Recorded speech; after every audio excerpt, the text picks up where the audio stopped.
Shalom, welcome. If anybody comes on new, my name is Shelly. I was going to kind of wait and see if anybody jumped on. And if you do, say something in comments. And forgive any background noise, like doors and just noise. Phones, things like that. So we're still going over 2 Kings. And we're going to read 2 chapters out of that. And I've got some charts and things to go over with you. But first, I want to go back a little bit to 1 Kings 14. Just give me a second. I'm a one-man person here. I'd like to make somebody a moderator. Not that very many people make comments, but sometimes they do, and sometimes they're nasty. So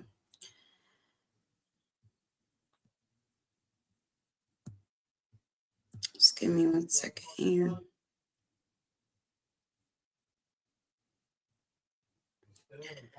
All right, so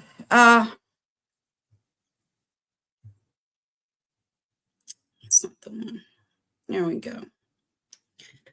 I'm still learning how to run this this equipment programs and things. So you just got to be patient, guys. All right. So in 1 Kings 14, this is mercy that's being shown on Jeroboam.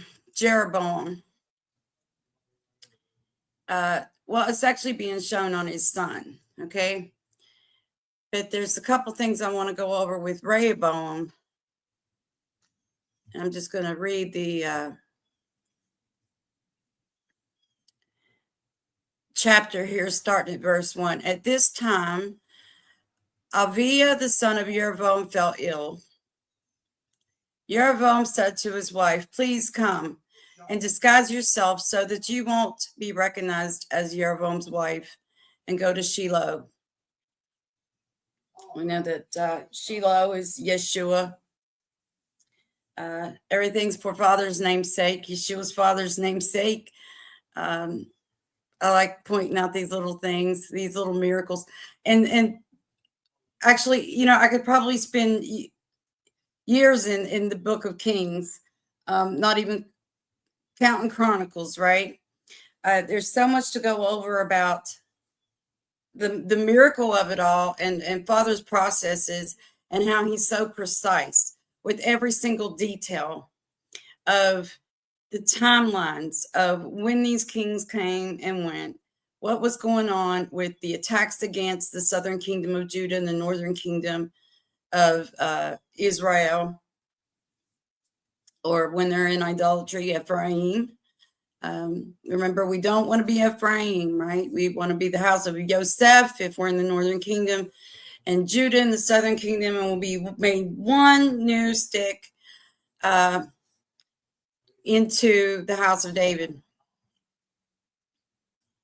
So anyway, the numbers of how long they were king, how old they were when they became king. There's so many details, and what the definitions of their names, what that all means, and pay close attention when names get changed. There's a lot of name changing going on in this book, and we know that Father's namesake is what it's all about. He does everything for the sake of his own name, and Yeshua gives his bride a new name. He gives his disciples a new name. And here we're been going over the miracles of Elijah and Elisha, and I will pull that up in a minute. And the order of how there's so much to go over in the order of the miracles, what the miracles represent, how they point to Yeshua himself, how it points to his bride even. The book of Kings is just awesome, guys. And I really would love to sit down and study it even more than I already have. I just wanted to point out these things when you're doing your own studies. Every detail matters. So Jeroboam said to his wife, "Please come and disguise yourself so that you won't be recognized." And then she goes to go to Shiloh. Ahiah the prophet is there. So this is Ahiah. This was before Elijah came in. He doesn't come in until chapter 17. Ahiah the prophet is there, the one who said that I would be king over these people. He was the one that was given, told to go to Jeroboam. Take with you 10 loaves of bread, some cakes, and a jug of honey, and go to him. He will tell you what will happen to the boy. So Jeroboam's wife did this, set out, went to Shiloh, and arrived at the house of Ahiah. Now Ahiah could not see because his eyes were dim with age. And a lot of times with father's prophets, he takes their eyes. Jacob, his eyes grew dim with age. There's lots of instances where prophets' eyes grow dim, or king's eyes grow dim. Things. Pay attention to illnesses as well, right? I mean, everything matters. And then I don't want to get sidetracked. Adoniah told Ahiah, Jeroboam's wife is on her way to you to ask about her son who is ill. So father had already told Ahiah that she was coming. You are to tell her thus and thus. Moreover, when she comes, she will be pretending she is another woman. When Ahiah heard the sound of her feet as she came in the door, he said, Enter, wife of Jeroboam. Why pretend you are someone else? I've been given bad news for you. Go tell Jeroboam that this is what Adonai says. I raised you up from among the people, made you prince over my people Israel. And that's important to know because these kings are really just princes. And those that rule and reign with Yeshua, that's all they're going to be is princes and priests, because there's only one king. That's the whole point. Father Yeshua was the only one to be king. There was never supposed to be a king over Israel, right? And so when the millennial reign comes, we're going to be under one king finally. There's not going to be any more kings. I like talking about that. That's exciting. And made you prince over my people Israel, tore the kingdom away from the dynasty of David and gave it to you. And Jeroboam was given the same promise as David. And again, Jeroboam was from the tribe of Ephraim. And that's another thing to count these genealogies, who they were, what tribe they're from, who their mother was. And we'll go into that a little bit with Rehoboam, because in Judaism, they go by the mother. Okay. So if your mother is Yehuda, then you are Yehuda, right? And before I get ahead of myself, let's keep going. I just wanted to point out that there was mercy given to Jeroboam's son. Father took him and, of course, used it as a judgment on Jeroboam. But this child, did I pass it? No, we haven't got there yet. Oh, he said, Israel will mourn him and they will bury him. He is the only one of Jeroboam's line who will lie in a grave, because everybody else is getting eaten by dogs. Because he alone in the house of Jeroboam has in him an element of good toward Adonai, the God of Israel. So there was mercy even shown still. So I want to jump down to, and all this came to pass. As soon as the wife went through the threshold of the door, the child passed on. Jeroboam's reign lasted 22 years. Number 22, Hebrew alphabet, 22 letters in it. He slept with his ancestors, and Nadab, his son, became king in his place. So jumping down to Rehoboam, the son of Shlomo, was reigning in Yehuda. Rehoboam was 41 years old when he began to rule. So we got 22 and 41. Keys 41. There's lots of 41s in scripture. Genesis 41. I bring this up a lot. Yeshua likes repetition, and we're going to keep reading. So he was 41 when he began to rule, and he ruled what? 17 years in Jerusalem. 17 is Yeshua's favorite number. Lots of 17s in scripture. Always pay close attention to the 20, verse 22, verse 17, verse 41, verse 21, because of the multiples of sevens and fathers' cycles. Everything's a seven in scripture. You know this. Okay, so the city of in Jerusalem, father's namesake, the city Adonai had chosen from all the tribes of Israel to bear his name. His mother's name was Naamah the Ammonite, and Naamah the Ammonite was enemies of Judah and Israel. I have to go back and look. It's hard for me. I can't pull everything up when I'm using StreamYard, but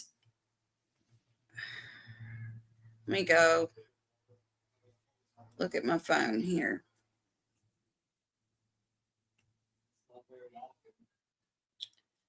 I'll do better with my talk because I can hear everything. You know what I mean? So sorry for the pause.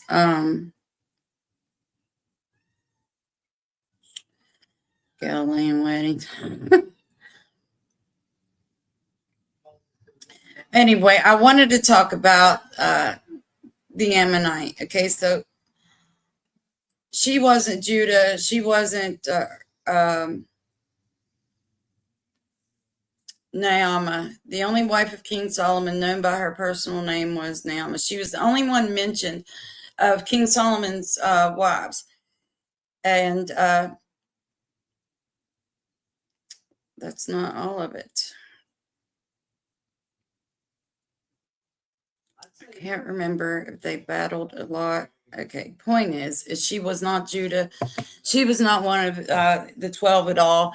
She was an outsider, and Solomon, that's what he did. He took on his 700 wives so that he could make these alliances, okay, instead of just trusting in Father that he was his shield, okay, and we're going to talk about that a little bit too. So the strange branch come in. Rehoboam takes the throne. However, he's not Judah on the mother's line. And that's important to take note of.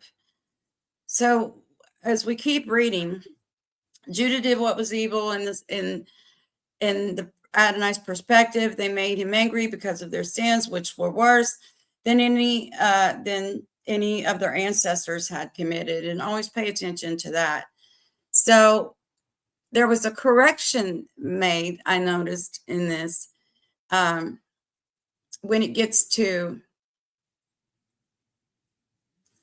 Abiyam, his son became king in his place. Okay. Rehoboam slept with his ancestors and was buried with his ancestors in the city of David. His mother's name was Naamah the Ammonite. Then Abiyam, his son, became king in his place. Now, here's where the switch came. Abiyam began his reign over Yehuda. He reigned 3 years in Jerusalem. So we have the number 3, 1, 2, 3, 3, 2, 1. His mother's name was Maacah, the daughter of Absalom. And so we know Absalom was David's son. Okay. So clearly legitimate as far as the mother's side. Okay. So we have a switch here. Now, Judah comes back into play. Both, so Rehoboam was half and half. His father was Judah. His mother was not. So technically he wasn't either, going by the mother's side. And please, anybody can come in, and if they've got any details with that, help me out on these genealogies. So it goes on to Asa. It was in the 12th year of Jeroboam, king of Israel, that Asa began his rule over Yehuda. Okay, so Asa ruled 41 years in Jerusalem. His grandmother's name was Maacah, the daughter of Absalom. So now we got both basically Judah parents. There's a transition from the wild branches or strange branches, whatever strange vines that Solomon brought in. There's a course correction made with the genealogies. But what I also wanted to point out that is really important back in 14 is verse 25, 14:25. In the 5th year of King Rehoboam, Shishak, king of Egypt, attacked Jerusalem. Now, this is verse 26, father's number, the Yod He Vav He. Okay. Pay close attention, especially to father's numbers. And this is right after Solomon. This is Solomon's temple. And remember, David stored up the treasures from all his conquests for Solomon's temple. He knew he wasn't going to be able to build it, but he still gathered all this gold, all this silver, all the bronze, everything, the wood.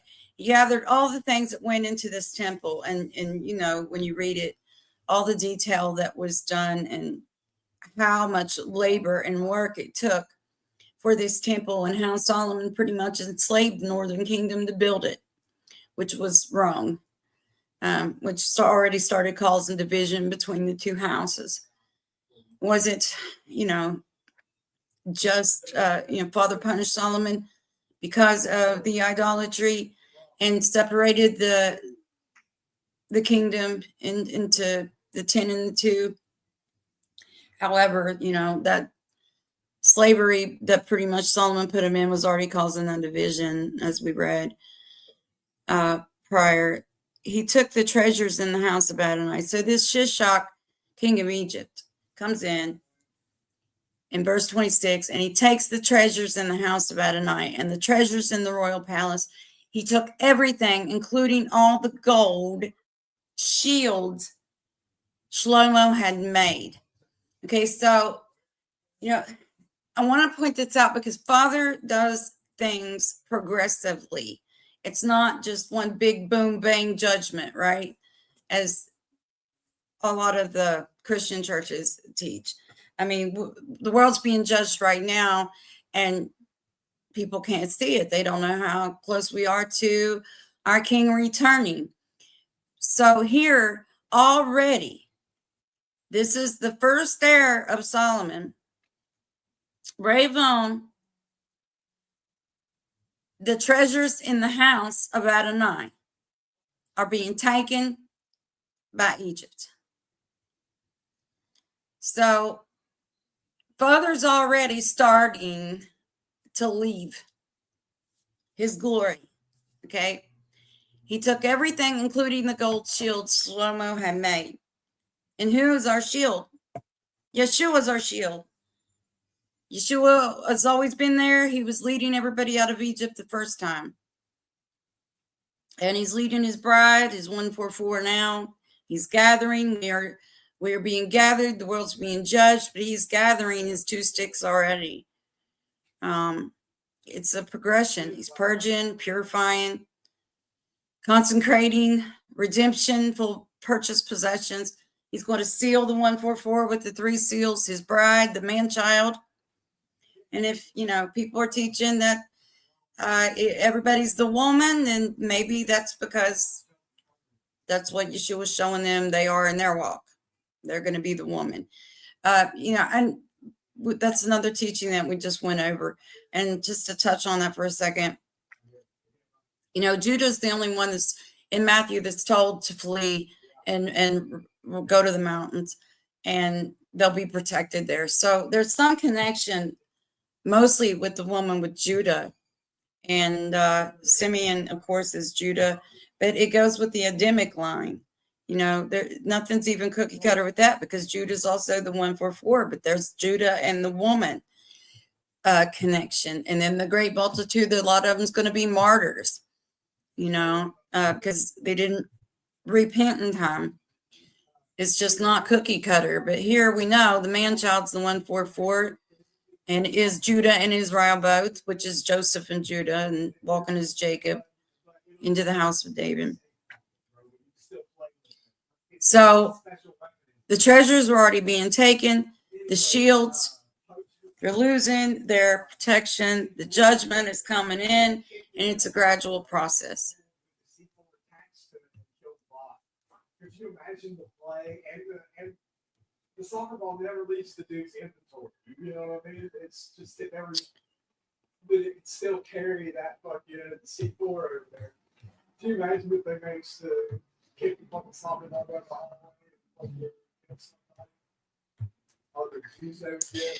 Okay, I'm gonna get to 2 Kings 6. So I had some fun things to show you really quick. First, I want to talk about Judah. How Judah sold Joseph for 20 pieces of silver, and Yeshua was sold out by Judah. They called Judas in the Greek, but his name is Judah, for 30 pieces of silver. Okay, but I've just been thinking on this. How Simeon is Simeon, Judah's Judah, Benjamin's Benjamin. However, Benjamin is still considered Judah. And why that happened? Because Joseph and Benjamin are brothers from Rachel. Benjamin was a Judah. Okay. But Judah repented when he offered himself up for Benjamin. Okay. And then Joseph, he gives, he forgives. It's his, one of his biggest gifts is to give and forgive. Okay. And Benjamin is the bridge. All right. And when you look on the map, it's right there in the middle of the northern kingdom and the southern kingdom. Jerusalem's right smack in the middle, and Benjamin in their territory and their inheritance. So I just wanted to point that out, that, Benjamin bridged the gap. And, Joseph, the house of Joseph is not Judah, is not Jew. And Levites, they were scattered predominantly in Jerusalem. However, they were scattered in the northern kingdom as well. Not scattered, but they were, they were different groups in different places. That word scattered is like judgment, and that's not what I mean. They were in different places. So I wanted to point out too, Joseph's children, Ephraim and Manasseh, the mother's line was Egypt. So, it's cool to look at these genealogies and see how Father does things. And he made Simeon's territory in Beersheba, and that put him right smack dab in the middle of Judah. So, they attach themselves to Yehuda and walk as Yehuda. So that makes them Jew. I'm going in my head, I'm going, Lord, how in the world is this really working? Because then you've got Ephraim, right? And that line. But then if you're unrepentant, any tribe in the northern kingdom, you're considered Ephraim, the drunkards of Ephraim. And then Manasseh, because the first is last, last is first, right? Gets his birthright back. He's sealed in the 144. Everything switched back to the way it was originally supposed to be with Manasseh. And Ephraim's not listed. And in the 144, there's Dan. So as we're studying, pay attention to how everything just got so commingled. And the miracle of how Father and Yeshua does this to keep track of it all, honestly. So if you want to screenshot these, you're welcome to. I got them for you guys. I've got several. At the top, it reads Kings of Judah and Israel. And it says good doesn't mean perfect. Okay, so it starts off with Saul, David, Solomon, and it's got some dates there. I don't know 100% that the dates is correct. However, it's a good little chart to have. And in First Kings, it lists the kings of Judah and the kings of Israel. And then Second Kings, the kings of Judah and the kings of Israel, and which ones did evil and which ones did good, and then which ones did evil and good. Okay.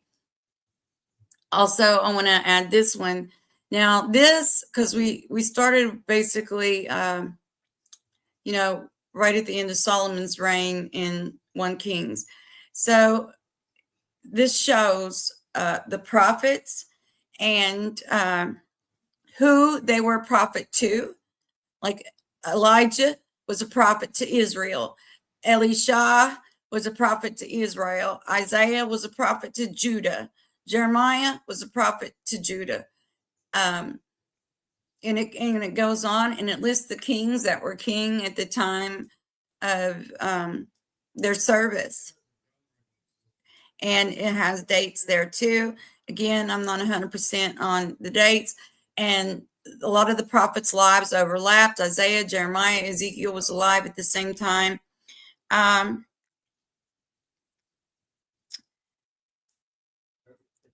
Habakkuk as well.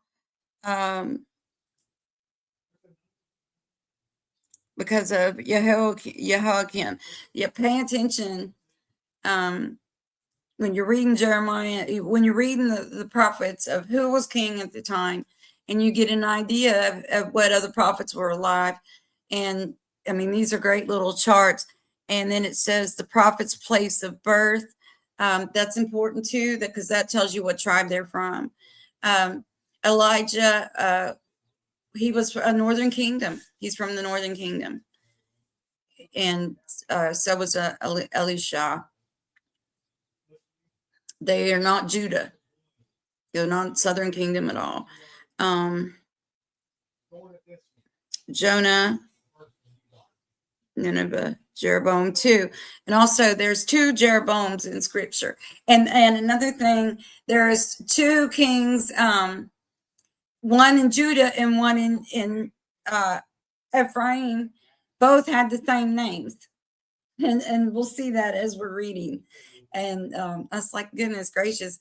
I mean, it's amazing, really. And neither one of them ruled very long because both did evil, if I'm remembering correctly. And it just kind of reminds me, you know, the 2 sisters. Both these kings have the same name.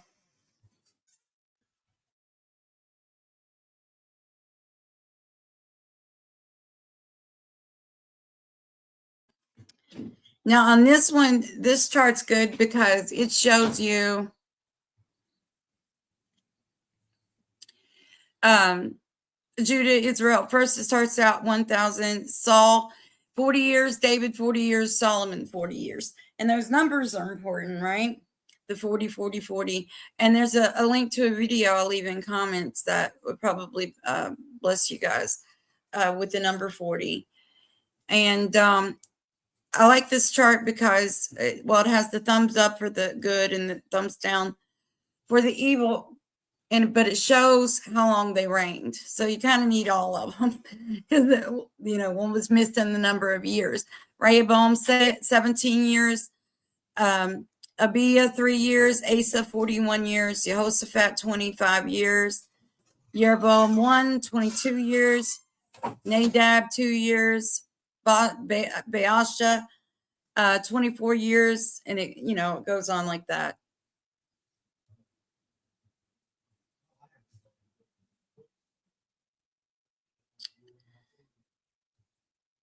Also, which I named it wrong. Okay, Elijah's and Elisha or Elisha's miracles. You can screenshot these and it numbers them in order as they went. There's Elisha's, goes down to 16, and then it goes to 28. So Elijah did 14 miracles. Elisha did 28 miracles. And when you total those numbers together of Elijah and Elisha, it comes to 42. And guess what? There were 42 kings total of the northern and southern kingdom combined, the combination of both total, and one queen. And that would take it to 3. And I find that interesting because it's 42 months in the Great Tribulation. And Elisha and Elijah, 42 combination of their miracles, 42 kings, and 42 boys were eaten up by bears with one of Elisha's miracles. So this is why you don't have a king over you. I mean, it's pointing right to the Great Tribulation, and it shows, how the bride walks as Elijah and Elisha, and the discipleship between the prophets and those that are under them. Like Elisha was under Yeshua, or sorry, under Elijah. We're all under Yeshua. So there's a cool fun facts, guys, as we're studying this. I know I'm taking so long. That's why we're only going over 2 chapters, but all this stuff is good points to help with studies and break things down and what the numbers point to. I need to get back to the scripture.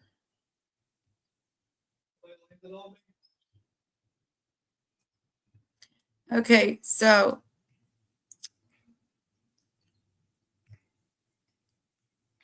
um,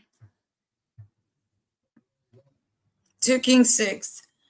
The guild prophet said to Elisha, as you can see, the place where we are living in order to be with you is too small for us. So the guild prophets, the disciples basically of Elisha, the apprentices, disciples, same thing. Please allow us to go to the Jordan. That's the Jordan River. Each of us will collect a log there, and we'll build a place there for us to live. He answered, go ahead. But one of them said, please, won't you come with your servants? He answered, all right, I will go. So he went with them. When they arrived at the Jordan, they cut down trees. But as one was felling a tree trunk, the head of his axe fell into the water. Oh no, he cried. My master, it was a borrowed one. The man of God asked, where did it fall? He showed him the place. Then Elisha cut a stick, threw it in there, and the iron axe head floated to the surface, lifted out, he said. So he put out his hand and took it. Now I go back up and look at that.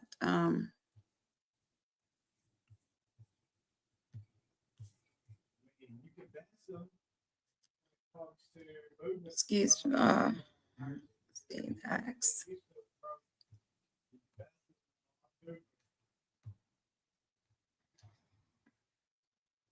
That's his 14th miracle was the axe.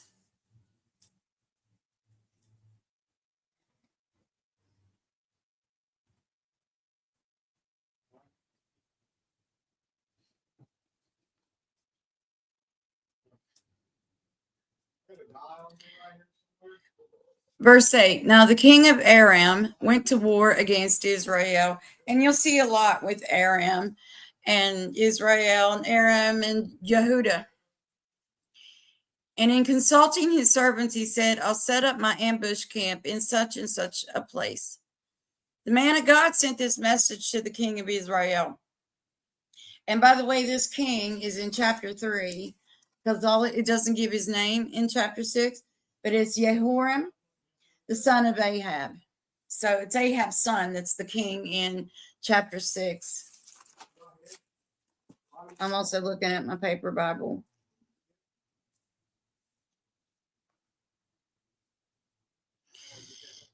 The man of God sent his message to the king of Israel. Be careful not to go past such and such, because Aram will attack there. So the king of Israel sent men to the place the man of God had told him and warned him about, and he took special precautions there. This happened more than once or twice, and it greatly upset the king of Aram. He called his servants and said to them, "Tell me which of you is betraying us to the king of Israel." Verse 12, one of his servants replied, "It is not that, my lord," small l, Lord, "my lord king. Rather, Elisha the prophet who was in Israel tells the king of Israel the words you speak privately in your own bedroom." He said, "Go and see where he is so that I can send and bring him here." They told him, "He's in Dothan."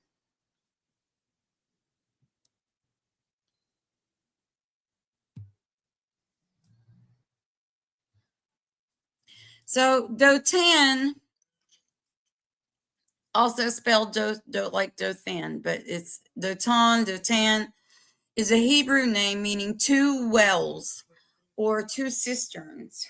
And Yeshua was always meeting women at the well. And it's interesting because of the two houses, right?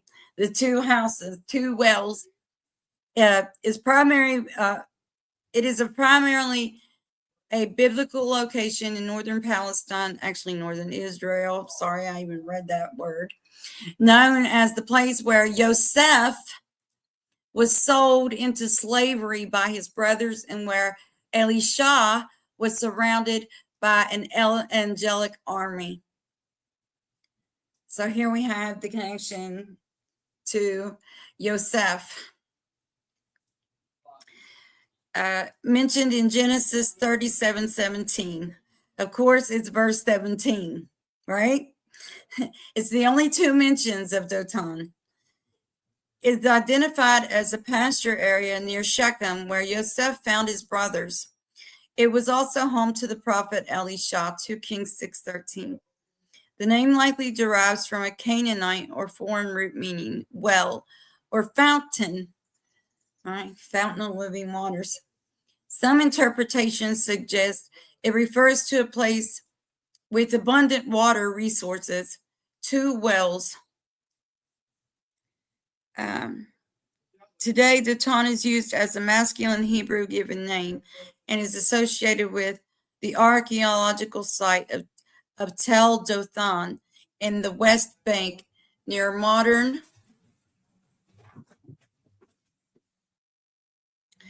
Mevo Dothan settlement.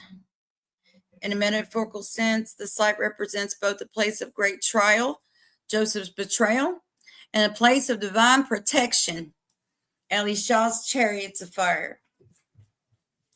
Paradox. Okay, it goes on to say, okay, that's it.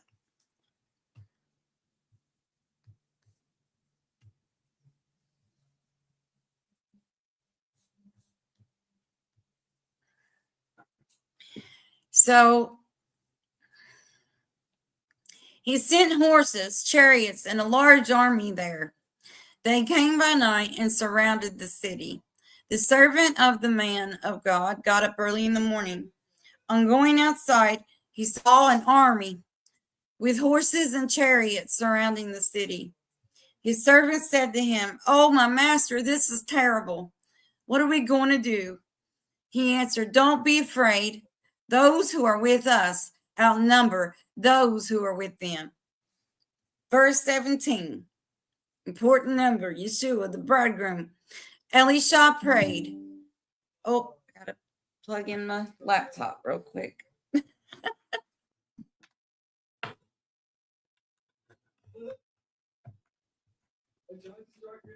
Elisha prayed, "Adonai, I ask you to open his eyes so that he can see." So here we have the restored sight. When Yeshua uses the key of David, turns you bright, upright, making both your eyes single, full of his light. His bride can see, and Elisha's praying for, like it would be considered the lamb. He can't see yet, right? And so Elisha's praying, open his eyes, Father, open his eyes so that he can see. Then Adonai opened the young man's eyes, and he saw there before him, all around Elisha, the mountain was covered with horses and fiery chariots. And Elijah went up in the fiery chariot. And, that's a picture of Yeshua catching up his bride. And Elisha gets the double portion. Also, another picture of Yeshua's bride. He became a doer for walking out his calling, not just being a doer of the word, but a doer of his calling instead of being on the sidelines. And those that were being discipled under him, is an example of praying for others for their eyes to be open and Father's good timing. Yeshua said, if you didn't learn of restored sight, he can't seal you, and he can't commune with any part dark, and you're still part dark until you have your sight restored. Until he uses the key of David, you're part dark. You're a walking, talking house divided. And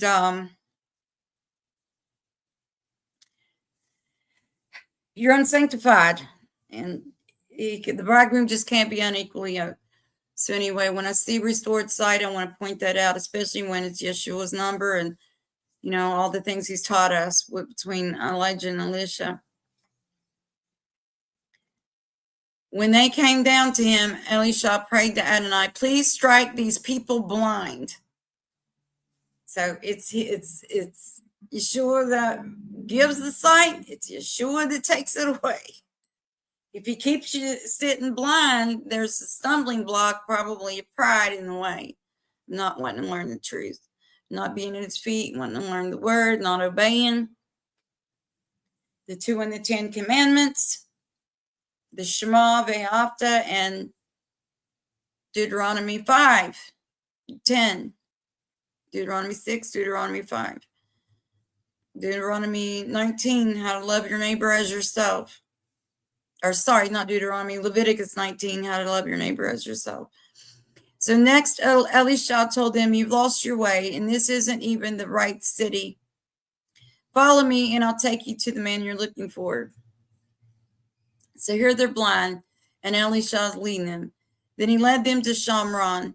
On their arrival in Shamron, which Shamron is from the word shomer, which means to watch. Shamron is the word for being a watchman on the wall, being a watchman in the gate, and loving our neighbors ourselves, rebuking, edifying, reproof, telling people to keep the 2 and the 10. Okay, so all that goes together. That's why we pay attention to the names and we go find out. I mean, every detail of the word's important. I'm hoping when my condition gets better, I want to learn Hebrew. And that language is so deep, to every letter, has the definition. This word is like, it's the never-ending word, guys. On their arrival in Shamron, Elisha said, Adonai, open the eyes of these men so that they can see. So Father opens their eyes back up, and they saw. There they were in the middle of Shamron. Verse 21. When the king of Israel saw them, he asked Elisha, my father, should I attack them? Should I attack them? He answered, don't attack them. You wouldn't even attack prisoners you had captured with your own sword and bow, would you? So give them food to eat and water to drink, and let them return to their master. So he provided well for them, and after they had eaten and drunk, he sent them away, and they returned to their master. After that, no more raiding parties entered the land of Israel from Aram. Okay, so King Jehoram, or Yoram, because so many people have the same name. Sometimes they switch it up in the scripture. But in 3:1, it's Jehoram, the son of Achav, began his reign over Israel and Shamron during the 18th year of Jehoshaphat. Actually could pull that up, but I don't want to lose my place here. I'll just read it from my paper Bible. And he ruled for 12 years. He did what was evil from Adonai's perspective, but he was not as bad as his father and mother, because he got rid of Baal's standing stone, which his father had made. Nevertheless, he clung to the sins of Jeroboam, the son of Nevat, with which he had led Israel to sin. He never turned away from them. So I wanted to point that out, because, here is that holding to two positions. Here, Jehoram is obeying Elisha. He's obeying him. And Elisha's helping him. But at the same time, he was in idolatry. Okay, so, and here we go into 24. See, Aram stopped attacking, and then more raiding parties came, but it jumps down to 24. We don't know exactly how much time went by. But it says, but sometime afterwards, Ben-Hadad, king of Aram, gathered all his army and went up and laid siege to Shamron. So who was the one? What was the name of the one? That helps us sometimes. Sorry. Now the king of Aram went to war against Israel. It doesn't say who is his name. Okay. And there's several Ben-Hadads I've noticed reading too. But sometime afterwards, I was hoping to go back, maybe get an idea if the kings changed. But it probably is the same one. But sometime afterwards, Ben-Hadad, king of Aram, gathered all his army and went up and laid siege to Shamron. And again, that's the capital of the northern kingdom, Jerusalem, the capital of the southern kingdom. At the time, there was a severe famine in Shamron, and they maintained their siege until a donkey's head sold for 80 pieces of silver and half a pint of dove's dung for 5 pieces of silver. So they were completely starving. Eating a donkey's head for 80 pieces of silver and dung. So what's it tell you? That's judgment, right? So now during the famine, here he comes, the king of Aram. As the king of Israel was passing by on the wall, and this is verse 26, father's number. As the king of Israel was passing by on the wall, a woman cried out to him, "Help, my lord king." He said, "If Adonai isn't helping you, how do you expect me to help you? There isn't any grain and there isn't any wine." And this is the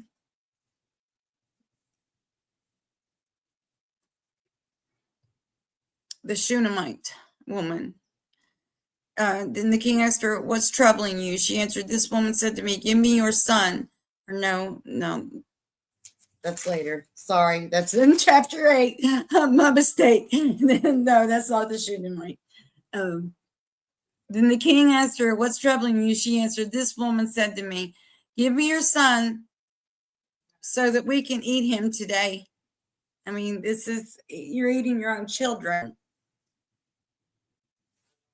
Eating their own children. This is judgment, right? And this is what's going to be going on in the Great Tribulation. Then the king asked her, "What's troubling you?" She answered, "This woman said to me, 'Give me your son so that we can eat him today, and we'll eat my son tomorrow.' So we boiled my son and ate him. The next day I said to her, 'Give me your son so that we can eat him,' but she has hidden her son." So when the king heard what the woman said, he tore his clothes. At the time, he was passing by on the wall, and when the people looked, they saw him there with sackcloth against his skin. Verse 31. Then he said, "May God do terrible things to me, and worse ones too, if the head of Elisha, the son of Shaphat, remains on his body by day's end." So he's blaming. Now he's starting to blame Elisha for his own sin, his own problems. Elisha was sitting in his house, and the leaders were sitting there with him. The king sent a messenger ahead, but before he arrived, Elisha said to the leaders, "Do you see how this son of a murderer has sent someone to remove my head? Look, when the messenger comes, close the door and keep it shut against him. You can hear his master's footsteps following right behind him." When he was still speaking, the messenger arrived with this message from the king. "Here, this evil is from Adonai. Why should I wait for Adonai any longer?" 2 Kings 7, verse 1. Elisha answered, "Listen to the word of Adonai. Here's what Adonai says. Tomorrow by this time, 6 quarts of fine flour will sell for only a shekel, and a half a bushel of barley for a shekel in the market at the gate to Shamron." Watchman at the gate. The servant on whose arm the king was leaning answered the man of God, "Why? This couldn't happen, even if Adonai made windows in heaven." Elisha answered, "All right, you yourself will see it with your own eyes, but you won't eat any of it." And that right there, that verse reminds me point blank of when Yeshua was calling in the bride in Luke, the bidden parable, where he sends out the servants 3 times and they refuse, making excuses to stay in Babylon, and many other things. And he says, "Well, you know what? You won't taste any of my banquet." There, I like to point out the patterns. Now there were 4 men with Zerat at the entrance to the city gate, and they said to each other, 4, the dial at the door, Yeshua's number 2, "Why should we sit here till we die? If we say we'll enter the city, then the city has been struck by the famine, so we'll die there. And if we sit still here, we'll also die. So let's go and surrender to the army of Aram. If they spare our lives, we will live, and if they kill us, we'll only die." They got up during the twilight to go to the camp of Aram. But when they reached the outskirts of the camp of Aram, they saw no one, for Adonai had caused the army of Aram to hear the sound of chariots and horses. It sounded like a huge army, and they said to each other, "The king of Israel must have hired the kings of the Hittite and the kings of the Egyptians to attack us." So they jumped up and fled in the twilight, leaving their tents, horses, donkeys, and the whole camp just as it was, and ran for their lives. When these men with Zerat reached the outskirts of the camp, they entered one of the tents, ate and drank, then took some silver, gold, clothing, and went and hid it. Next, they returned and entered another tent, took stuff from there, and went and hid it. But finally, they said to each other, what we are doing is wrong.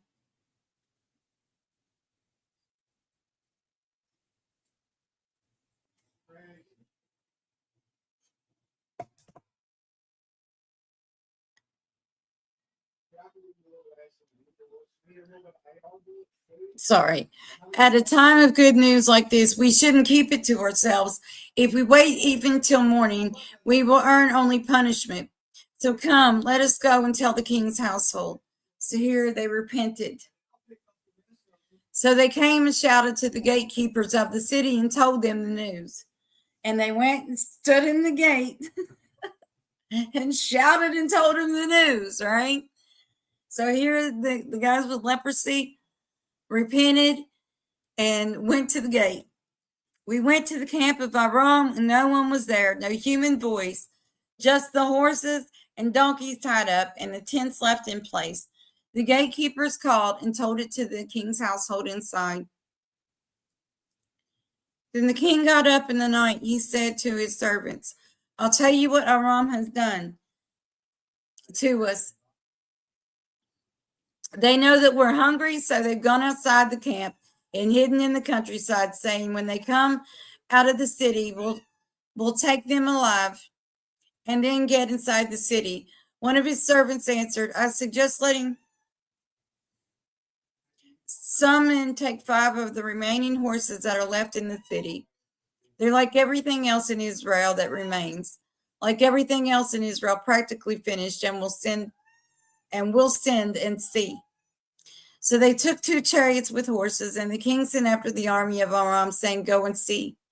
They went after them all the way to the Jordan, and found the entire distance strewn with clothing and other articles Aram had thrown away in their haste.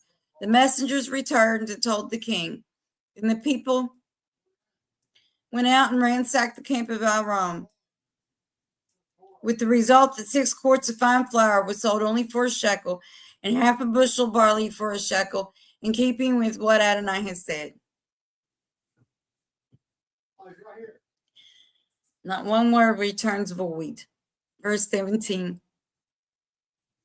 The king put the servant on whose arm he had leaned in charge of the gate, and the people trampled him down in the gateway so that he died, as the man of God had said he would, who spoke when the king came to him. And he repeats this, the man of God, the man of God, the man of God, about Elisha. You know, that's important to know. We're to reverence Father's anointed and appointed, no matter what office they're, being put in, whether they're a prophet, whether they're to teach or minister or pray,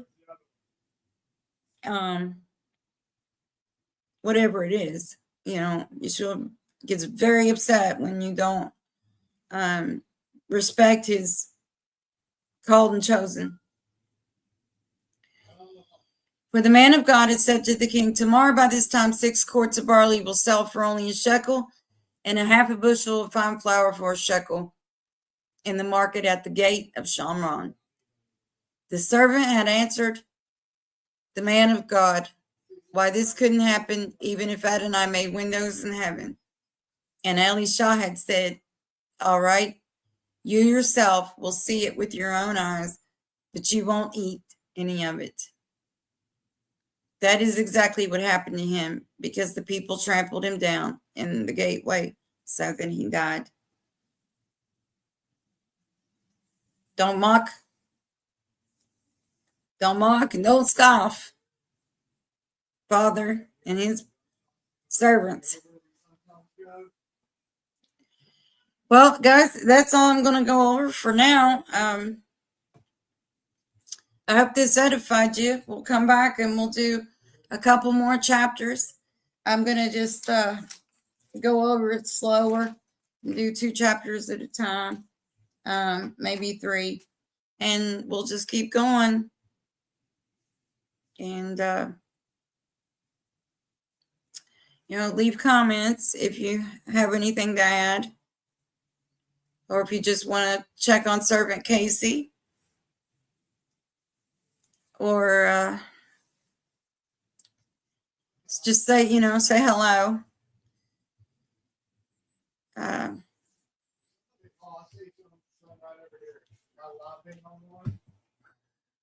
Check it and see if I forgot anything. No, I think that's all. Oh, get shot from behind, bro. Get shot from behind.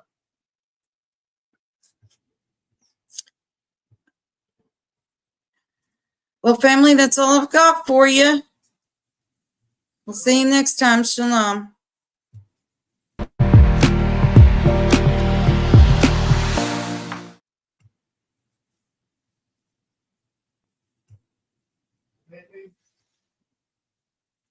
Stood up again.